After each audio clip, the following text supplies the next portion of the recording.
Good evening, everyone. A very warm welcome to the third session of the Quintessence of Being online course. This course is designed by Dr. Sankita Menon, head of the Department of Consciousness Studies and Dean of Humanities at the National Institute of Advanced Studies. And it is organized by the Consciousness Studies program at NIAS.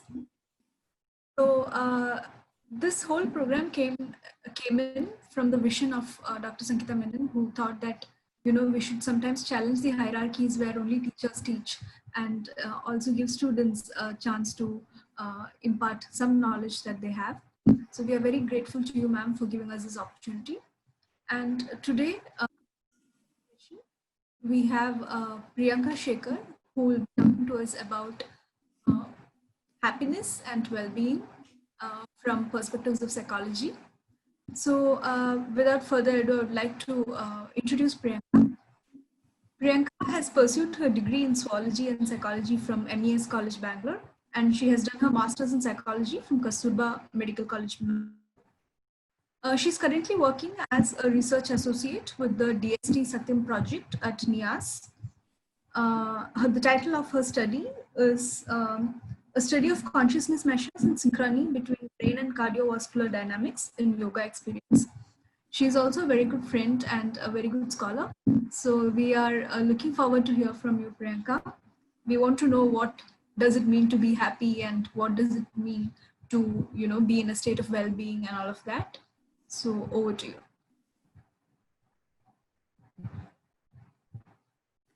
Thank you, Meera. I don't know if I'd be able to fulfill all the quests that all of us carry along with us. I'm also learning. I'm sure we'll all find the answers together. We'll start sharing the slides. While I'm sharing the slides, I would like to switch off my video. Like usually the courses go. I'll finish the course by 30 to 35 minutes. And after that, any questions or queries will be asked by both Meera and Niharika from the chat box.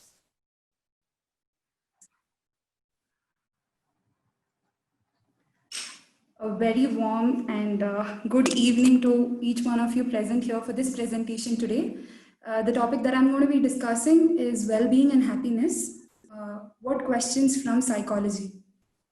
Quite an nerve-wracking concept, because in spite of doing a lot of research, to come to one particular arrival of the definition for happiness or well-being, I was unable to do. But then happiness in itself is an umbrella term. So as and when we progress through the presentation, we will come to an understanding which is collective through all of us who is present here for this presentation today. Next slide, Niharika. I would like to convey my deepest gratitude to both Professor Sangeeta Menon and Nitin Nagaraj, without whom this wouldn't be possible. Sangeeta Menon, because she's the brain of the concept, who gave us a chance to exhibit whatever we know through this platform, in spite of being students. Nitin Nagaraj, sir, for constant motivation and being the back support for pushing us all to be wherever we are today.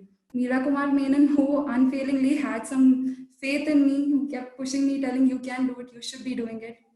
Ashwini, Abhishek, and another person whom I'm not mentioned here, Niharika, who are all here helping us through the technical aspects of this particular course. Thank you all, and thank you all whoever are present here for today's presentation. The next slide, Niharika. Before I go into the crux of this topic, let's ask ourselves the question. We are here, so let us do some self-reflection as well. Are we all happy? How do you recognize when others are happy?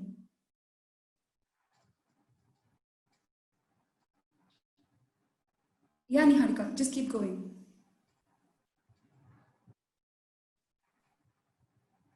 Niharika? Yeah. And do you know anyone who is happy but just the different way? Is happiness similar for everyone? Can I have the same definition that holds correct to particular culture or place, similar to the other culture and place? Is it the same? Can I have the same scale to measure everyone's happiness? Let's find out. Happiness. Most of the times we wish for happiness, peaceful and content life. Why not? Who does not want to be happy? And who doesn't avoid painful experiences? But being a psychology student, I should also be a little careful and add a disclaimer here that there may be exceptions. We do have bell curve which says that average population does fit in the middle part, and we have exceptions who might wish otherwise from the normal. But let's focus on the general population, or even better, let's just focus on us. How many of us would say no to peaceful moments during a hectic day, or replacement of an angry family member to a loving, fun-filled family member? I'm sure most of us here would raise our hand when I tell you these following sentences. We would have heard this, we would have heard people telling this to us, or ourselves, we would have thought about it in our own walks of life. Don't worry, you'll be happy once you complete your studies. Don't worry, you'll be happy once you find a job. And there are people who these days say, Arey, get married and you'll be happy. The list just goes on. Is there a set universal way to be happy, which if I don't abide by, I might be considered not to be happy or a very sad person? Do we? When I was doing a small research for this particular presentation, I came across the 8th World Happiness Report that was published in the month of March this year, 2020, which measures the current life among the cities based on the residents' self-report about how they evaluate their quality of life. The result didn't really surprise me much because the first 10 countries are from Scandinavian cities, and the only 2 countries which were found to be exceptional were both Australia and New Zealand. This is not at all surprising. What I'm going to tell following is going to be surprising because India stands at 180th rank. 180 is the last 10th position of the entire report. The entire report comprises of 187 cities, and India is in 180th rank. And this was to measure the quality of life. Quite surprising, isn't it? When we know that Pakistan is rated much better than us, and there are few smaller countries and cities which are rated much better than us. I wouldn't say smaller countries, different parametrical countries which are placed much better than us. Key findings were that people who live in communities and societies with less inequality of well-being, and where they could trust each other and the public instruction, the quality of life was found to be high. People in high trust communities are much more resilient during crisis. What does psychology have to say about this? And why is it important to get a point of view? Many a times we read and understand theories since they give us a fertile ground to think and reflect upon. This is to say that whenever I undergo some kind of problem, or I'm put in a situation, I will always have a theoretical or a fertile ground to which I can connect back and say, probably this is what the theorist was out to tell him. That is what he was trying to tell. Or this is where I can relate myself to, and probably these are the solutions through which I can solve the problem. That is why it is quite important for us to have the fertile ground of theories set right. Though the angles to see and reflect happiness are quite a few. We can understand happiness through philosophy, we can understand happiness through medicine, we can understand happiness through neuroscience. Today, I'm going to make this attempt of trying to understand happiness through psychology. Happiness is an umbrella term in itself. It's a very loose term. We can use it anywhere and everywhere. But as per Martin Seligman, I'm going to be using happiness and well-being interchangeably. So wherever I'm going to use well-being, it is also a pointer towards happiness. Now comes the bigger question. After a big lecture about happiness and the report that has been told, why happiness? How can we be happy? Such questions take us to the past. Next slide, Niharika. In the past, emotions we experience, the emotions that we experience, if we experience it to the fullest, the happier we are, was given to us by Greek philosopher Aristotle. According to Aristotle, in one of his books, he had written that to have these feelings at the right time, on the right ground, towards the right people, for the right motive and in the right way, is the mark of virtue. Happiness, according to Aristotle, is very simple. It involves feeling emotions that people deem to appropriate given their needs and motives. So for example, if I'm right now angry, so be it. I am angry and I'm going to be angry at you because you've done something which I don't approve of. Simple. That's all Aristotle said. There is no good or bad emotions or what do we say, experiences. It's just that I have an experience and this is how I'm going to experience the emotion as a consequences for that particular experience. After Aristotle came Aristippus, who brings us towards the hedonic concept of happiness. There is always this confusion that Aristotle gave both eudaimonic and hedonic concept of happiness. When I went through the history, the timeline shows a different scale altogether. Aristotle gave us eudaimonic concept. Nevertheless, Aristippus was the one who came up with the hedonic concept. Hedonic concept is very simple, where we say that happiness is to seek pleasure. All of us are born with some basic necessities like hunger, sleep, and when we attain that the end goal of the life is to attain those basic necessities. On attaining it, we are all happy. Simple. That's what Aristippus said. And hedonic psychology has been a focus of the theory of happiness, partly because the link between hedonia and other dominant theories are quite close by. For example, there is another theorist in psychology who gave us the learning theory. Simply, in short form, what he says is this, that every time you show a behavior and there is a consequence, I either punish the person or I reward him with whatever he likes. I reinforce him with a pat or a good word telling, keep it up, child. There are higher chances he would repeat the behavior only when he gets the reward. There are lower chances that he would not repeat the behavior when he's been beaten or abused for whatever he has done. And the same thing the hedonic concept says. Hedonic concept says that the focus is happiness. As in when I do a behavior, when it ends in happiness, when it ends in fulfillment of my basic pleasure, then there are chances I might keep repeating it. And that's the goal of life. He's kept it very simple. Eudaimonia concept is a part of Aristotle's saying again, but there are two types of happiness. One is hedonic happiness and eudaimonic concept of happiness. I've just put it under the different subdivision here because the year of him proposing it is quite not clear. So I thought I might as well give it as a different concept. So here Aristotle says that when when actively expresses the virtue, it is not only to possess the virtue, it is not only to have the pleasure in life, but it is also to exercise the virtue is eudaimonic concept. A sense at the end of the life that I have a well-lived life, or a sense at the end of every day where I say that I do feel that today was a fulfilled day. I could perform to my fullest, and this has been like a real good day. The theory of eudaimonic happiness has its basis in the concept of self-actualization. Another theorist, Maslow. I know it's going to be too much of theories because, like I said initially, that I'm going to provide you with a fertile ground for us to understand the further slides. Abraham Maslow came up with those triangle where self-actualization was the end of it, where he says that a fully functioning person is someone who's lived his life to the fullest, who's lived his life through all his virtues. And that is eudaimonic concept. Hedonic concept is simply the acceptance of pleasure or fulfillment of pleasure. Eudaimonic is exercising and working towards the virtue.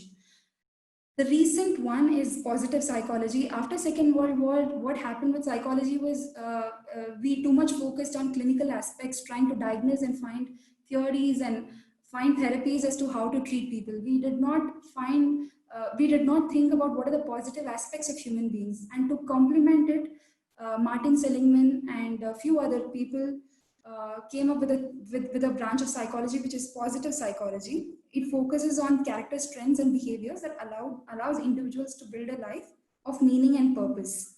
Of meaning and purpose should ring a bell because psychology, Western psychology with meaning and purpose was quite recent. If I have to say, probably 200 years approximately. I do not want to underrate it or overrate it. 200 years approximately. Positive psychology initially came as a complementing one, but then right now, where we see positive psychology is quite flourishing with a lot of concepts, with something that all of us can relate to from different parts of the world because it has culture aspect incorporated in it. So anyone who reads it can also feel connected to what's being told in positive psychology. That's about our history. In spite of doing all of this, we have not yet defined what is happiness. Like any other Western psychologist, I'm going to do this. I'm going to define happiness so that we understand what I'm going to talk about in this entire presentation. Happiness comprises both affective component and cognitive component. Affective is where I experience more of a positive emotion and less of a negative emotion. Cognitive component is high life satisfaction and overall evaluation of one's life. If someone asks me, how do you feel about your life? What overall mark or rate would I give to myself is the cognitive component. Usually when someone walks into clinic or when we talk to someone, we'll be like, how is your mood today? Mood is a long-standing one. So for a week or something, how has your mood been? Instead, we can always ask, how is your affect? So how are you recently feeling? What are you feeling this moment? Which can also give us a gauge to weigh what the person is feeling right now at this minute. Next slide, Niharika. Great deal of research has been contributed to the scientific understanding to achieve the definition of happiness, of which there are three major areas which the psychologists have taken as a scale to study happiness. One is need and goal. As the name suggests, it is the need to satisfy and the need to satisfy the primary goals that we are born with. The primary goals that we are born with can vary from person to person, but in general, if I have to put it in biological term, the general goal is this, that we need to satisfy our basic necessities. The next is genetic personality and predisposition. What this theory says is that most of us are genetically predisposed to be happy. Few children born with a certain genetic and heritable personality characteristics. For example, someone with sociable characteristic or someone who's too compassionate or with low withdrawal, you can always find them that there are higher chances they'll be much more content and happy when compared to their other counterparts. So that's the genetic and personality predisposition, where the theory says we are all genetically predisposed to be happy. That theory is not taken incompletely. It's just the 50% of the story. The third theory is process or activity theories. That is what we do throughout our life process. That am I doing something to fulfill my need and goal? Am I pursuing or am I putting in some effort to exercise some kind of activity in my life in order to be happy? Which is quite understandable. We have a need or a goal, and if I don't pursue or process through it, I'm sure the term happiness will have no meaning or weightage to it. They'll say, there's always a name, but are you working towards the aim or not makes it a goal. So these are the three scales through which psychologists have been studying happiness so far. But we should be very careful of the cognitive traps when we are studying of happiness, especially in psychology. Just a while ago, I told you, like any other Western psychologist, I'm going to define happiness for our benefits. But by doing so, what am I doing? I'm actually reducing the experiential concept of happiness to a two-line definition, which is measurable objectively. The subjective component of that particular experiential thing is lost totally. The cognitive trap that I'm going to be talking first is the complexity of concept. Happiness in itself is a very loose term, but an umbrella term which encompasses a lot of stuffs, a lot of things in it. There is no one particular meaning to it, and we'll have to adopt a more complicated and interdisciplinary way to view about this. Instead of using happiness, I can very well go ahead and tell well-being, because well-being at least is a more reduced term where I can tell physical well-being, social well-being, emotional well-being, and things like that, etc. The next cognitive trap is the confusion between experience and memory. How many of us are happy when the experience is going on? Then I'm standing in the beach, when the waves are hitting me, I'm sure I'm happy. But after the beach turn is over, when we sit in our cars, we recall the memory and we are happy more about the memory, more than how happy we were when we were experiencing it. So there is a confusion between the happinesses, whether because of the experience or the memory. And the third one is somehow related to the second one, where we are somehow focusing illusion. I can't even be happy without distorting my memory. I can't even be happy without telling myself that, yes, Priyanka, you were very happy when you stood near the beach with the waves hitting you hard. So that in itself is a cognitive trap. So how I narrate the story to myself is how I'm going to narrate the story to you all when I tell what happiness means to me. So we are distorting the concept of what I've fed inside my head. So that's another potential cognitive trap as any psychologist or any scientist need to be aware of when they are studying happiness. Next slide. In spite of all of this, there are three sets of theories of happiness uh, which I would say are strong pillars of theories. The first one is authentic happiness theory by Martin Seligman, who is also the father of positive psychology.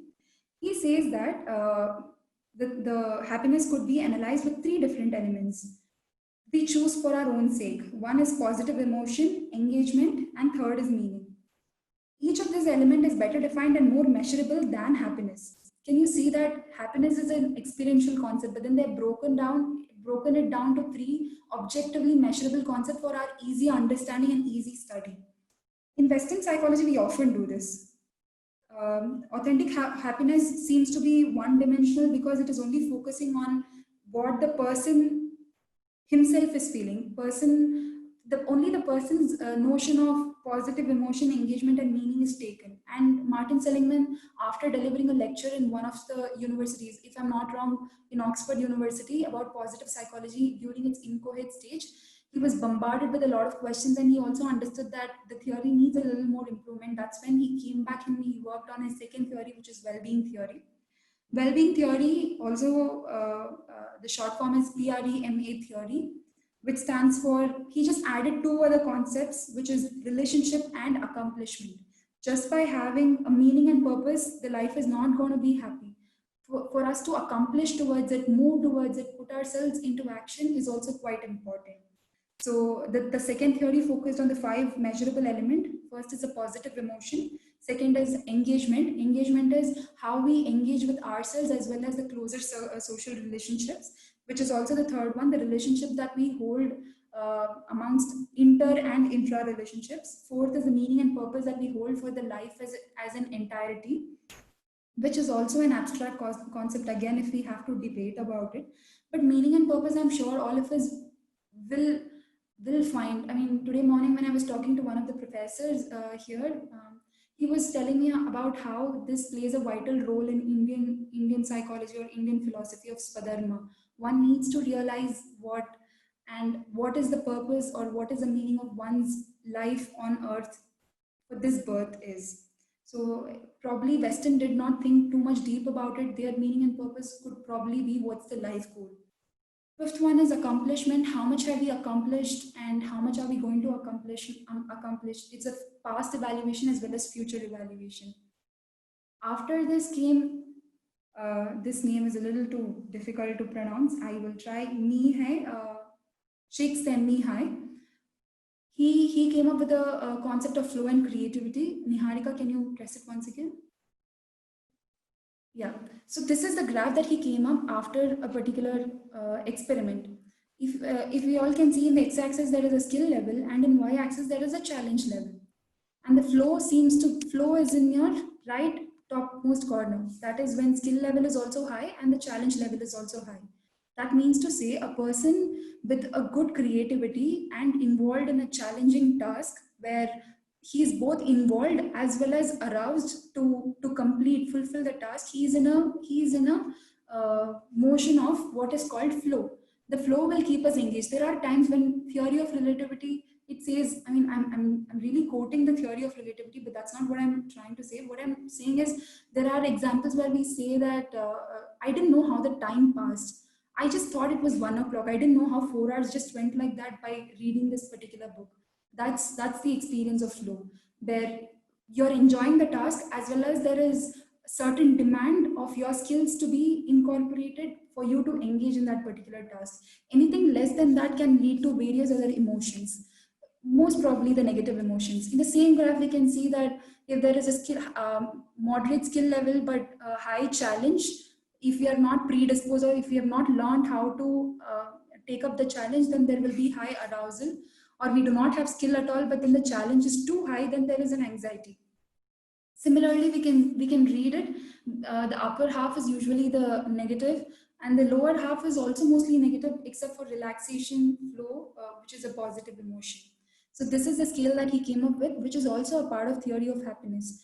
So happiness, like I said, is an umbrella term. Mihe has used it with the term flow to explain happiness in a better term. Niharika, next. Why are we reading happiness so much? Why is Western suddenly concerned so much about happiness? And why am I so concerned about reading happiness right now? It all started with one particular theory that I read, broaden and build theory. To me personally, yes, this did make a lot of sense, and I've seen people using it in their therapies, because of which I've put it here, and that's how I came up with this topic in the first place. The therapy says the theory is simply put says this, that positive emotions offer us opportunities to create better relationship and gives us a greater productivity. Broad and build theory says that positive emotion broadens our thinking and attention, and that broadened mindset will then generate novel ideas and actions. And that leads to a building of a long-term social, psychological, intellectual, physical, and other skills. Practicing one positive activity can trigger an upward side spiral. If you can see, the diagram here shows the upward spiral. And this upward spiral, if the momentum has to be kept, the positive emotion has to be triggered every now and then. If I have to give you an example, for example, we are all working, I mean, if a teacher to a dull student says, I understand that you have difficulties understanding languages, but mathematics seems to be your a strong subject. Why don't you focus on mathematics? There are courses where you can pursue in your future through mathematics. And also adds 2 or 3 adjectives encouraging the student, motivating the student that you're very good at it. I think you should do it. And for the student, he is receiving it from one of his favorite teacher whom he looks up to. That sets off the positive emotion in him. What happens later? Later is it will broaden the thought action repertoire. What he'll do is, okay, yeah, my teacher has told me that I'm going to be doing very well, so let me sit and study at least mathematics for this exam. He goes on practicing, does it again and again, because of which his personal resources and skills to solve mathematics has increased, and the FA3 or whatever test, whichever is coming after that exercise, he is found to score much better than the previous test. After a comparative analysis, teacher also says it in the class out loud, telling that you have done much better than the previous time. That again sets off the positive emotion, and this goes on and on for again and again. This does not happen at one go. The momentum has to be there on for the repertoire to keep repeating again and again, which is why it is important. Though there are all of us, though there are a lot of negative aspects or something that we all need to work on, there are also certain positive aspects. In fact, if you'd say me, my personal opinion is most of us would have majority of positive aspects, which we do not focus on because we are so occupied with understanding what is that one thing we are lagging, how we are supposed to improve, how we are supposed to read. But instead, if we start focusing on this, say 20% of what good we have, then the chances of building on it and trying to broaden our space and area is much higher. And that's the entire point of happiness theories and the effect of happiness. Niharika, next slide. My favorite part, after a lot of Western psychology and why they gave happiness and what was the effect of happiness, what were the cognitive traps, we now step onto Eastern psychology. And why should we study Eastern psychology? Sometimes when we read concepts, we need to connect, especially for subjects like psychology. You need to have the personal connect, telling, yes, that explains me. Yes, that is actually talking about me. And that will happen only when the theory has been taken from your culture, from where we all come. The temporospatial is quite important here for us to connect to the theory and probably work on the theory. Work according to the theory. The first tradition that I have taken up here is Buddhist tradition from the book The Lost Art of Compassion, which is like quite a very good book. Here, Buddha's ideas and techniques mainly come from 2 lineages or traditions that were taken to Tibet from India, as per the book, by a great teacher, Atisha. she calls the compassion as stages of the path. She calls the Buddhism tradition as the stages of path. Buddhist view, what do they talk about compassion and how is it related to happiness? They say compassion is the most important for living a happy and healthy and meaningful life. Without any means for developing the qualities that give meaning or genuine peace or joy, we are left for these advertisements or shopping, reckless shopping, or seek entertainment to keep ourselves happy. So they say that there are about 84,000 different methods for transforming the mind, and many of them actually use good deal of thought, analysis, and creativity for us to reach to take the path of compassion. Without any real emphasis on sincere love, compassion, contentment, or joy, the theory of psychology actually remains limited. And that is why we have Buddhist tradition who emphasize more on compassion as a scale to reach happiness. Buddhist scholars found that extremely powerful and practical ways, which I just quoted, that 84,000 ways, which can be quite natural, can be practiced in your day-to-day life, when cultivated, can lead to content and peaceful and compassion with an expansive joy in one's life. I don't know if I would do justice to this particular Buddhist tradition because my knowledge about this is also quite I wouldn't say quite nominal also, in fact, below normal, below average.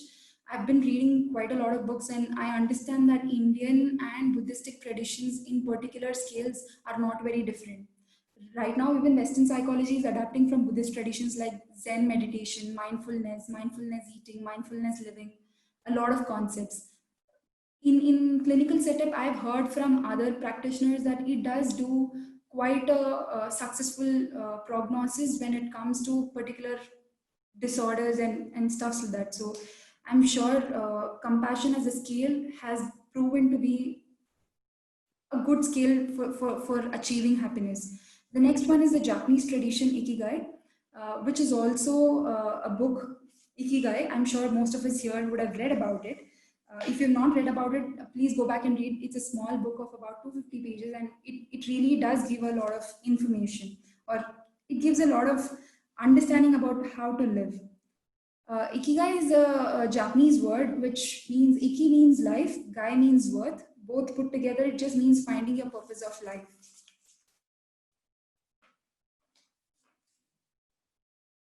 Considering that Japan is known for having some of the longest living citizens in the world, 87 years for women and 81 for men, as per the country's Ministry of Health, Labor and Welfare, once the BBC reported that Ikigai could be the secret of their long life. 81 and 87 is quite an age when compared to the other counterparts from Asia in itself. Ikigai is often associated with the Venn diagram, Niharika, and it answers 4 questions: whatever you love, what you're good at, what the world needs, and what you get paid for. All of them meet at four different scales. One is mission, passion, profession, and occasion. If you pick up something for your day-to-day life, to do something in your day-to-day life with these 4 in your mind, then you achieve your Ikigai. That means when I have to move out of the bed, there is nothing for me. There is no forcement that I need to push myself telling, no, I have to go to office today. No, I have to go to college today. We do not have that. When we pursue what we want to pursue, then Ikigai automatically comes. It's something most of us do practice in our day-to-day life, just that it's not in concepts. But then here I've given you the concept. There is also a disclaimer here.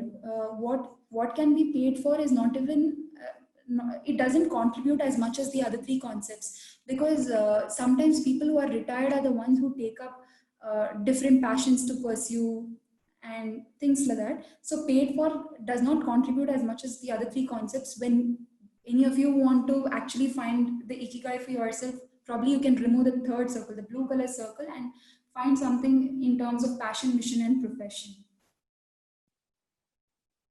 That's about Eastern psychology. I know it's quite limited, but then yeah. So when I was looking into both Western and Eastern perspectives of what happiness could be, I was thinking, can I not find something which is moderate, which is in the middle, which can explain me both, where I can both feel connected as well as find what my meaning or purpose for life is, how I can be happy. And that's how I came across logotherapy.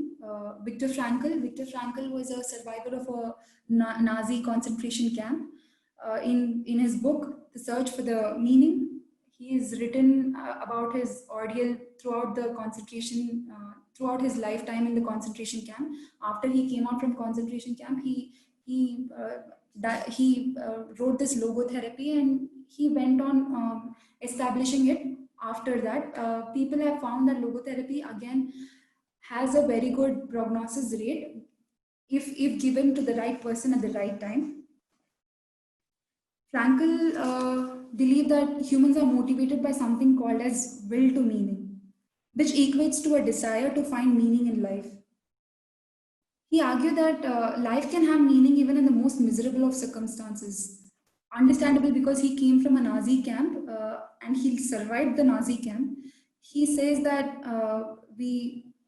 even during the miserable circumstances, if we will to have a meaning to our life, then we will have a meaning. There is one particular quote which always inspires me from this book, which I would like to quote now. Everything can be taken from a man, but one thing: the last of the human freedom to choose one's attitude in any given set of circumstances. This opinion actually is from his suffering, and his attitude to find meaning is also through that suffering that he came up with. Frankl believed that when we can no longer change a situation, we are somehow forced to change ourselves. And when we are forced to change ourselves, let's change it for a better good. He said he proposes that there are three distinct ways through which we can find meaning. One is by creating a work or doing a deed. Niharika, you can go on. By experiencing something or encountering someone, by the attitude that we take toward unavoidable suffering. So by creating a work or a deed or doing a deed, social work or a simple art piece or something that we enjoy, by doing something that we enjoy, which also goes on with the concept flow. By just creating something, we might find meaning, we might find purpose of life. There are a lot of people who were businessmen until 40, 45, and then suddenly they gave up on everything and said, my purpose of life is different, my meaning for life is quite different, let me go in search of that. There are a lot of dropouts from college who say that this is not who I am. Engineering does not explain who I am. Psychology does not explain who I am. I really want to do something which gives the meaning, which tells me what's the purpose of life. So by creating or by going ahead, pursuing what creates what gives meaning to your life, each of us might find meaning by experiencing something and that happens through trial and error. It's not going to happen by trying out 4 or 5 things alone. I'm sure there are instances where even after 10 or 12 trials of being exposed to different things, the people didn't really understand what is the meaning or purpose of life. It is not mere trial and error. It is also self-reflection as to what makes me happy. What is my goal for this life that has been given to me. Second is by experiencing something or encountering someone. This is also more like a eureka moment. There are people who come down, talk to a lot of monks, talk to a lot of sannyasis, priests, to understand the different perspectives. We don't necessarily have to talk to different people. Even different scriptures can give us the experiences that we are out to look for. By the attitude that we take towards unavoidable suffering, this is quite important. How we are when we are in a normal condition does not really tell what's the purpose of life. When there is a challenging circumstances, what's the attitude that I carry towards it? How do I resolve it, or how do I face it? Gives a better understanding. When I let go of someone who is betrayed is these are situations which are very small and normal day-to-day life that each one of us face, but the concepts are written for much bigger and much unique problems. For example, Nazi concentration camp, I'm sure even in the wildest of dreams, Viktor Frankl wouldn't have thought about being ended up in a Nazi camp, which so happened. And the attitude that he had while he was going through that particular suffering helped him find the purpose, helped him hold on to the faith that he will one day be released and he can go and spread the faith or meaning that he has found during this suffering. So these three things all of us can use in our day-to-day life. I mean, it's all trial and error method. It's okay if we don't find solution, but we can always have unique ways to understand ourselves, giving ourselves some amount of time, some space, sitting down with ourselves, reflecting on what we have done so far, what in the past has given us the kind of flow or the kind of happiness that nothing else is given. All of this can lead to finding meaning. Niharika, next. This basic assumption, again, I've given a basic assumption is like a basic tenet to the entire logotherapy. It's a part of therapy. Not everyone need to understand or know about it. But I thought I might as well give this in this presentation, because that the take home message will be much more efficient. There is something for you to practice as well once you. So there are about 6 assumptions that overlap with the fundamental constructs that we saw previously. Frankl says the first one of which is body, mind, and spirit. This is nothing to do with any kind of religion. Viktor Frankl did not endorse any religion. He believes that human body is an entity which consists of body, mind, and spirit. And he says all of us have body and mind. There is no doubt about it. But what we are and what our essence is, that is the spiritual part, is what makes us different and unique. The second one is life has meaning in all circumstances. He believes that life has meaning in all circumstances, even the most miserable ones. Even in the situation that seems objectively terrible, there is a higher level of order that involves meaning. So humans have a will to have meaning. So even in the difficult of circumstances, it is our primary motivation to always find and live as per the will to the meaning. And that happens in how we endure the pain and suffering, win the pain and suffering, and then beyond the pain and suffering, how we find out the will. The fourth one is freedom to find meaning. All of us do possess some kind of freedom to meaning, irrespective of whatever the circumstances is. We all have access to our inner self, and that access will help us find the meaning. Frankl's experience in pain and suffering helped him choose the attitude of finding a therapy for the world's suffering. And that's how he came up with logotherapy. For someone who has been in a Nazi concentration camp, who didn't know when his last day or last minute of breath would be, he always held on to the will of meaning and held on to the larger purpose and goal of life. That helped him overcome any kind of terrible circumstances that he had experienced inside the Nazi camp. Even after coming from Nazi camp, most of them did suffer from PTSD. Viktor Frankl reports that he suffered less of PTSD. One of the major reasons being that his meaning and goal for life was understood. The fifth assumption, he argues that decisions to be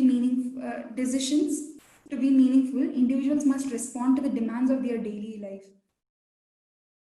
The daily life demands should match the social values as well as one's own conscience. I cannot go against the society as well as I cannot go against my own conscience. So I need to find meaning of that particular moment, keeping in mind both my society and my conscience. The last, which is very special, because he says individual is unique and irreplaceable. So all of us do have our own specific meaning, ikigai, purpose of life, which we are yet to find out. Yeah. Finally, a word from two favorite journalists and psychologists, by Malcolm Gladwell, who is also a Tripping Point author, one of the good books that I've read. Niharika, next slide. His take on happiness is that embracing the diversity of human beings, we'll find surer ways to true happiness. Which is, in a simple word, to say that there is no one said formula to be happy for all of us. If we find that there are different ways to be happy, I can be happy just by taking a walk inside a forest, or someone else can be happy just by sitting inside home and doing nothing. If we understand and embrace that particular concept of diversity, I'm sure all of us have surer way to find true happiness. And the next, Dan Gilbert, who is an Harvard psychologist, who is also an author of book Stumbling Upon Happiness. I've just taken one small sentence, which again I really like from that particular book. Our longingness and worries are both to some degree overblown, because within us we have the capacity to manufacture happiness. But we are constantly chasing how to experience the happiness. And but when we choose to constantly chase how to experience the happiness, we lose it. That's basically what Dan Gilbert is saying. And there I end my presentation. Thank you all for listening. Any questions? Yes, we can have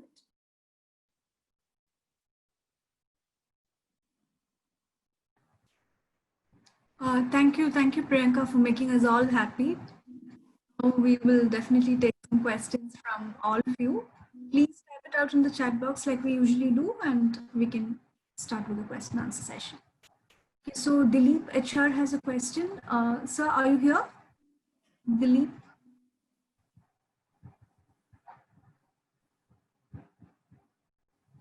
Niharika, can you unmute him?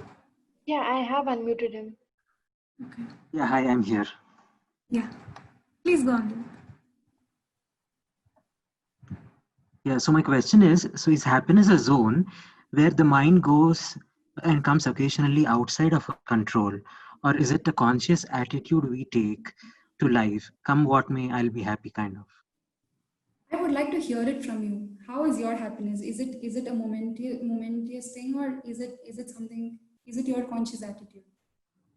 I'll answer the question. What is happiness to you? I'm actually not very sure. So sometimes I feel, okay, happiness is what is within me. So I'll be happy come what may. But sometimes I also feel that, no, it is not within my control. So things happen in life, and sometimes, I feel happy, I feel sad, and all kinds of emotions. Just wanted to know from you. That's absolutely what I was trying to tell so far. So Western psychology says that happiness is something that it's more like a zone. But then right now they are also improvising and coming to say that happiness is something within yourself. You really need to find what happiness means to you, and you're happy each and every moment. So I wouldn't say, if you ask my personal opinion, happiness is never a zone. I'm happy this moment, and that happiness is there with me always. Okay, thank you. Answers. You. Any more questions? We can just take them in the chat box, or if you have any comments, you can make them as well. Shankala, Erin, are you here? I think Priyanka, you can see the question. Yeah. So the question is, what are the practical applications of what you are talking about? I'm here. I'm here. Yeah. Hi. So basically what I'm trying to ask is that all the philosophies that you're talking about, so if I take Ikigai for... Psychology. Let's not confuse it with philosophy. Psychology. I'm so sorry. All the philosophical theories that you're talking about, like for example, Ikigai, what are the real practical applications of it? Like I really can't think about anything which will have all those four things overlapping in my life. It's like something so hard to find. I don't know. Personally, I wouldn't say it is very hard to find. I'm sure I respect that you've asked me the question. Sorry. So the practical application is this, that when someone walks into the clinic with post-traumatic stress disorder, this is only for the clinical patients that I'm telling. I'll talk about the normal, all of us as well. When someone walks in with PTSD or something, for them, the purpose of life or the meaning will give a ray of light, or the light at the end of the tunnel through which they can walk through all this traumatic experience that they are experiencing on day-to-day basis. This is for clinical people. And on normal day-to-day basis, what are the practical applications? We have different jobs right now, which is hiring. Gaming is something that people enjoy, which they are also paid for. Artists are now turning into gamers because artists is not yielding as much as money, but they enjoy both gaming as well as painting.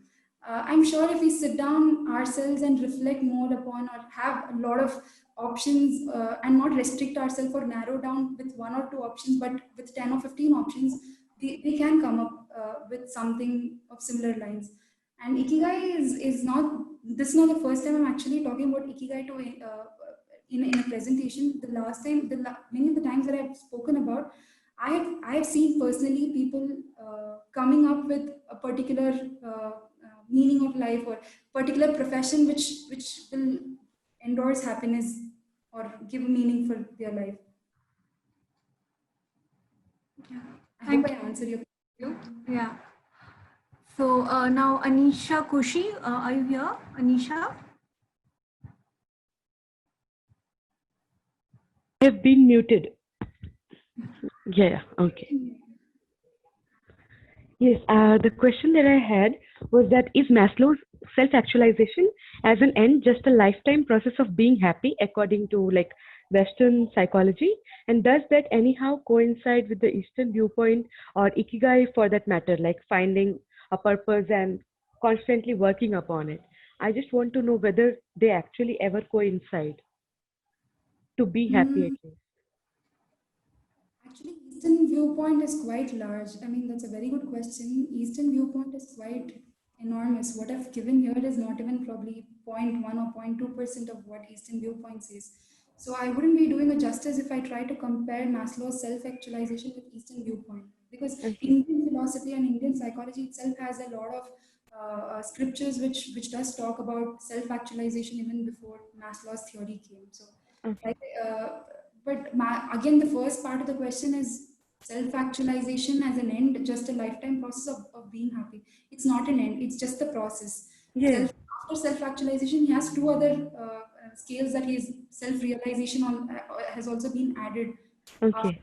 after actualization. So Okay. Okay. I wouldn't be able to answer, but I can get back to you once I finish my thorough.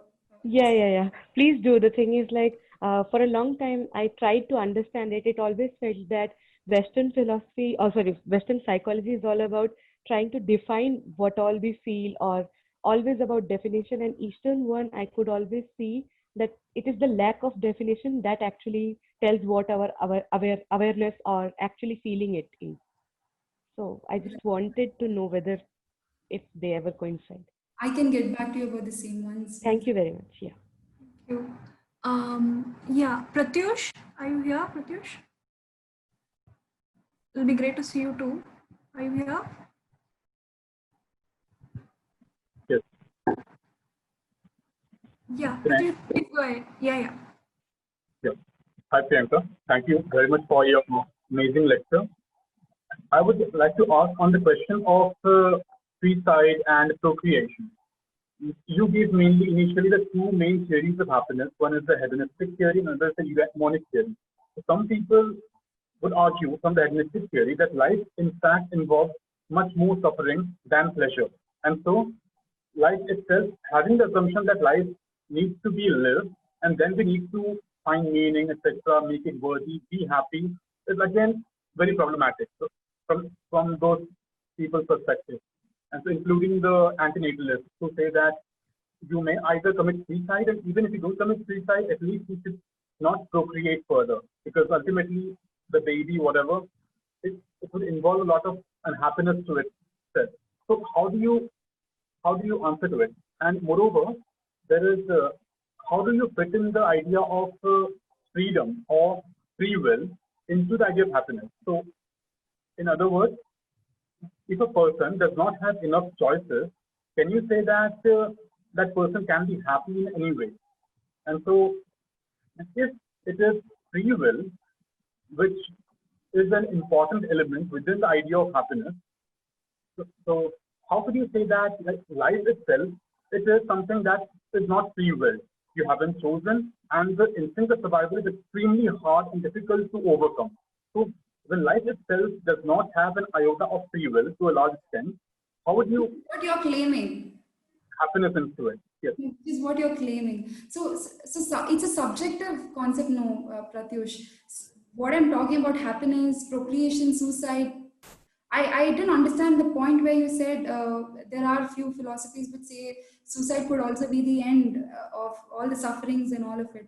That's one way of viewing at it. What I am talking is another point of nihilistic is a different view altogether. What I'm approaching is positive psychology, and my take on it would be quite subjective. All of us have our own subjective way of defining what happiness is, what meaning of life is, what is the purpose. And now, should I really find meaning or should I really find purpose?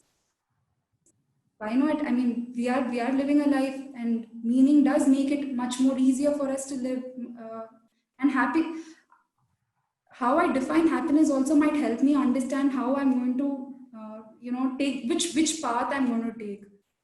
When you brought in the topic of suicide, I would also want to record it here that today is September 10th, and which is World Suicide Prevention Day. For any other question that Pratyush has, I think the point of focus which you are talking about is quite nihilistic. That's one way of looking at happiness and life. But what I am trying to, my scale of focus is positive psychology, happiness, content, joyous living, and all of that. So these are two different roads which needs to meet at one common point, and the common point has not been established yet. Or even if it is, I'm sure I probably don't know. I think if I might just add something, I just wanted to say that when you asked that question, I was just thinking about the quote that Priyanka made from Man's Search for Meaning about how you can choose your attitude, if not anything else in a circumstance. And also about agency, which is probably something that one can look into, and how it plays out when you improvise on your own meanings, how you use your agency to define your situation. Yeah, I just wanted to add that. So now Niharika has a question, so we'll take it from her. Niharika? Yeah. Okay, I'm sorry if my question will be a little abstract in nature. So I was just drawing some parallels between Indian philosophy schools with the psychological perspective that you have put up. See, in Indian philosophy, like schools like Jaina, Buddhism, Advaita Vedanta, even Tantric schools, what they do is like they have an end goal to which they that end goal actually depicts their happiness.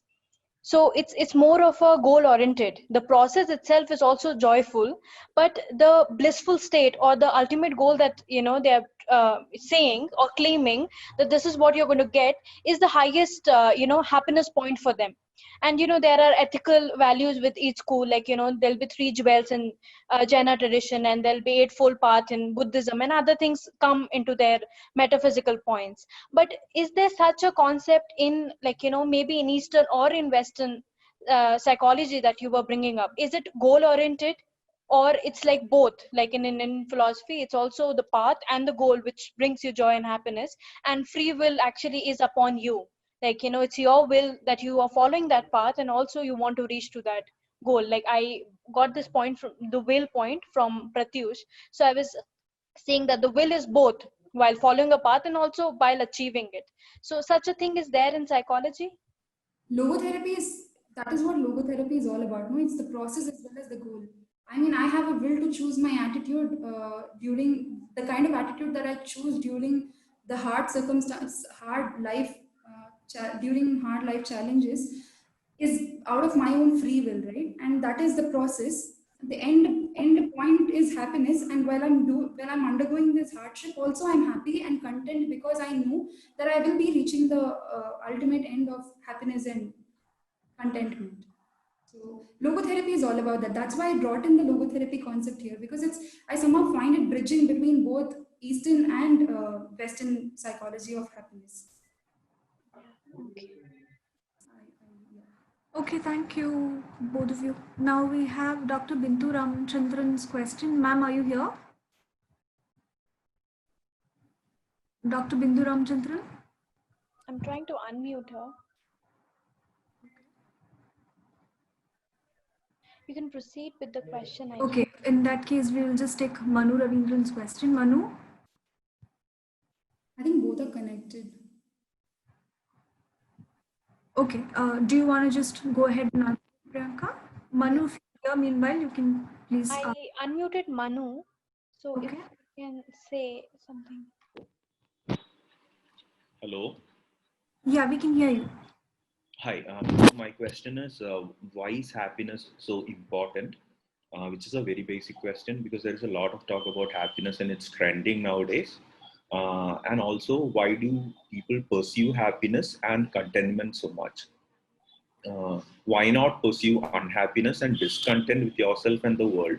Because I feel that that will make us more productive and ambitious in working on it and bettering the world and bettering yourself. And also there is a small question that does unhappiness make us lazy? Sorry, happiness make us lazy? Quite interesting. I'll go one by one. Why is happiness important to us? Like I said, psychology has been too much into diagnosing people, coming up with theories.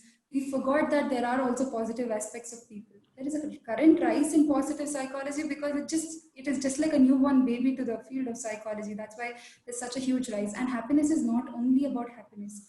Happiness is an umbrella term under which there are a lot of things to pursue goal, to feel content, to feel joy, to feel joyful, to enjoy the spur of the moment.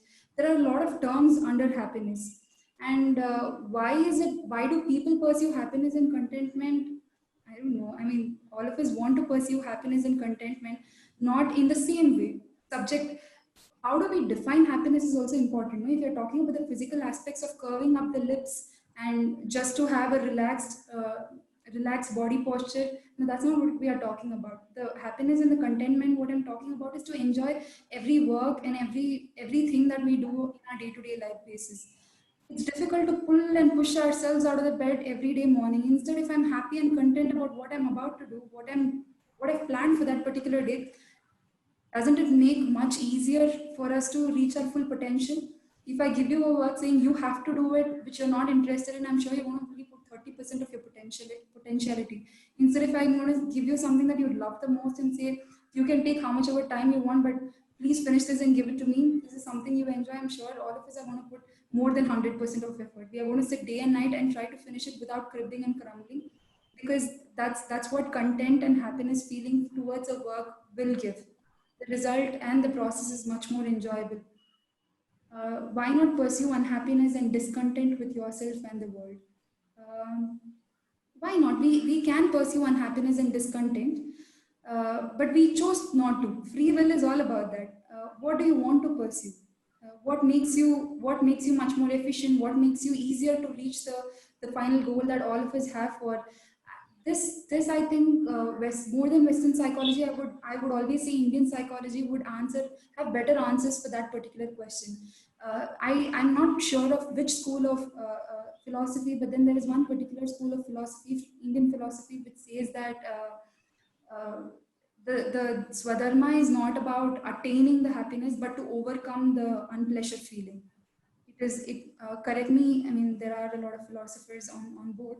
So the Swadharma is more not to be happy at the end, but which may or may not happen, but at least what can happen is I can overcome the unhappiness or the unpleasure feeling. So we can choose to. I mean, if you think a little deeper and probably self reflect, we will know what we are pursuing right now, what you are pursuing on day-to-day basis. Does happiness make us lazy?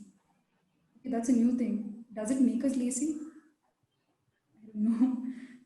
I don't think it will make you lazy. It will make you much more potential, and you'll always be looking forward for what you can do in that field, what you want to do in that field. There is no complaint. So it necessarily does not make you lazy. Again, it's a subjective thing. If it has to make a person lazy, it will, no matter what. It's a very subjective thing. Okay, thank you. Can I say something? Yeah. Please go ahead. Like seeing this question, like from Indian philosophical view, not psychology, like why not pursue unhappiness and discontent with yourself and the world? So according to Buddhism, everything is dukkha only. We are living in unhappiness and in sadness and dukkha only. So I think the ultimate goal is to find happiness and that blissful state. So like, because they say that you are already into that karmic cycle where you are trapped, you are into the shackles, so you have to find an escape. So that escape somehow for Buddhists is like, renouncing the world and finding that happiness. So just a small line comment on with the question. I couldn't stop myself. Sorry. Thank Yeah. you. Thanks, Niharika. I was also thinking that there are so many places where people like, say, Jordan Peterson, for instance, talk about optimism as bordering on naivety and still being happy. And while there are all different ways in which we look at the world, some might be more rewarding than others. So, yeah, that's my personal opinion. Sure. So we'll take Thank you. Sukanya's question. Sukanya? Yeah, thank you, Manu. And Sukanya?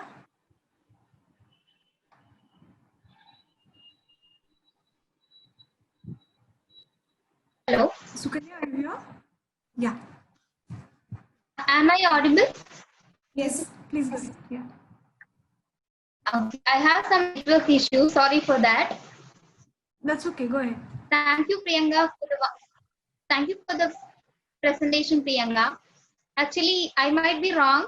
I'm not sure because for me, how to find out the meaning of the life by experience, like practically how I can able to find out my meaning of life. Can you just elaborate on that? Well, what is meaning of life? I mean, it's a very important thing for us to first define what is the meaning of life. What do we call as a meaning of life? Is it the physical aspect of achieving something, and which I would call as a meaning of life? Which is it something personal fulfillment or emotional attainment, which I call it as meaning of life?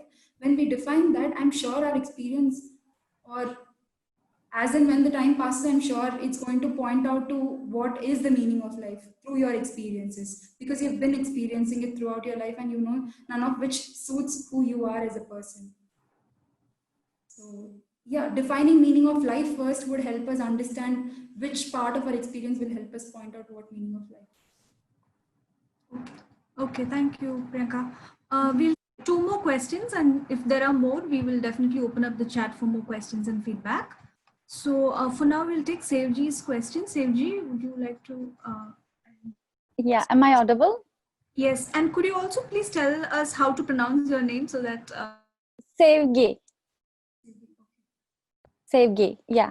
J is also fine. People call me Sev. You can also call that.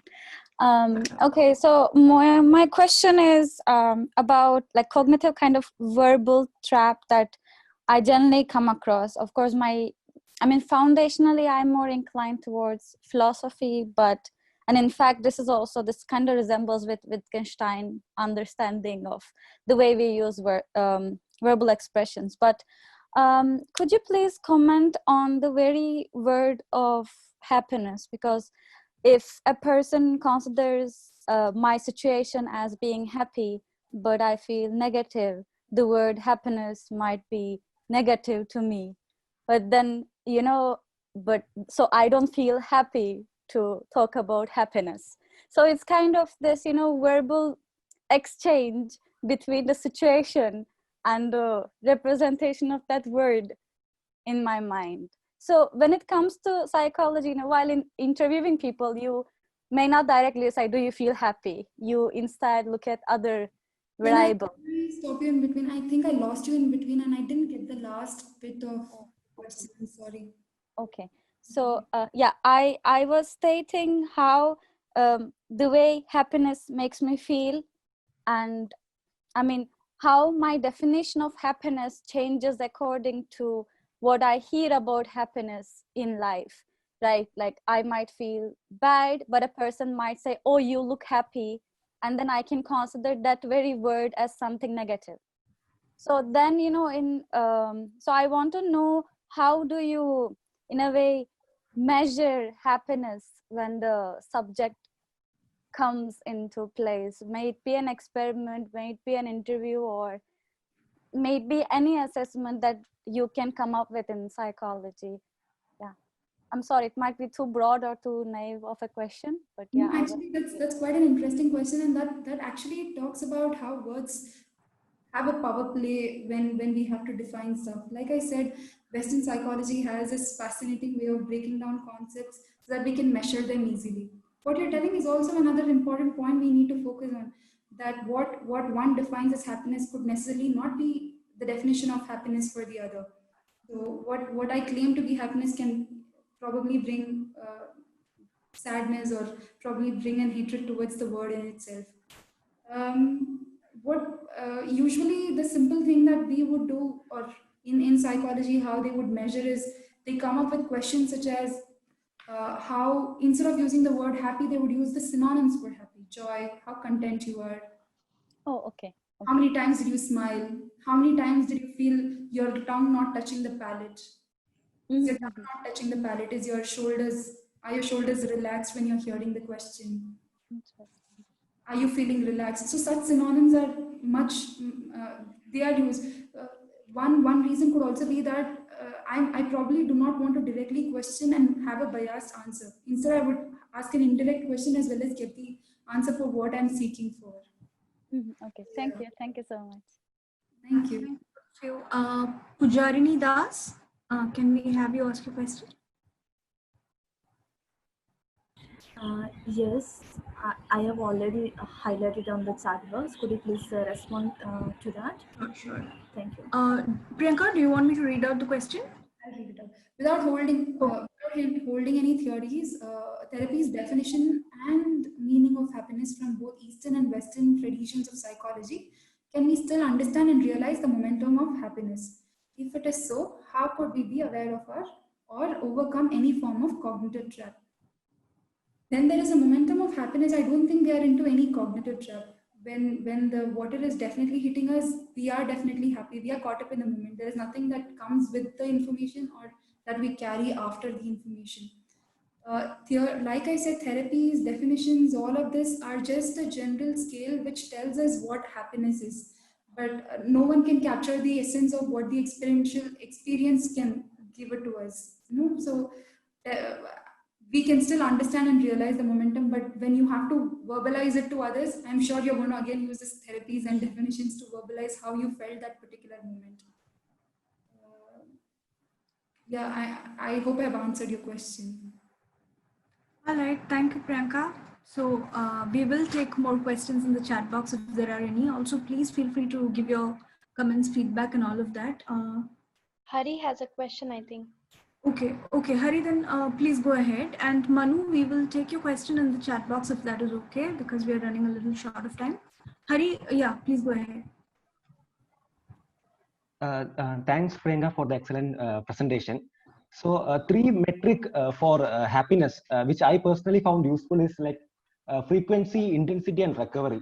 Basically, frequency of thoughts that makes you like that bothers you, that should be less. Intensity of such thoughts that has to be less, and recovery from such thoughts. So maybe you can have a three-dimensional graph and you can fit it where you are and to see the progress.